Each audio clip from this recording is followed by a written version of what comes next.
Social media da afawba saba miyoising logi oiba akanba action lokhat halagani hairi.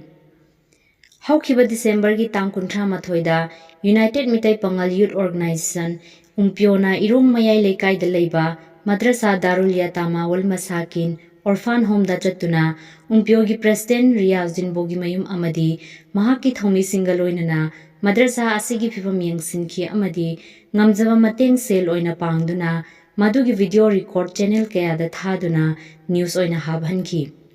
Channel sing adugi manungda The Lilong Bulletin haiba Facebook page asidaso hapki Lilong Bulletin gi page asida Muhammad Farooq haiba account amadagi organization ga mari leinadaba badnam thoba comment kaya irakpa thengnaki. Organization gi thomi singna mahakki mari makhong thijinki adubu chap chaba khangma ngamkhidabana umpyogi President Riyazuddin Bogi mayumgi Facebook account dagi post ama tawduna mahakpu masak khangdoknaba mayamdagi mateng nizarama matungda mahakki ming leifam khangma ngamki hairi.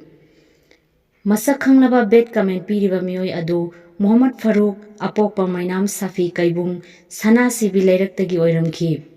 Masaga kayarak masagi contact number da wari saduna wakhal taminanaba haizabada mahakna tabidana amuk hallaga daily update haiba fake account amadagi Riyazuddin Bogi mayumgi photo masagi ayaba yaudana hapchillaga post kaya tawrakhi hairi.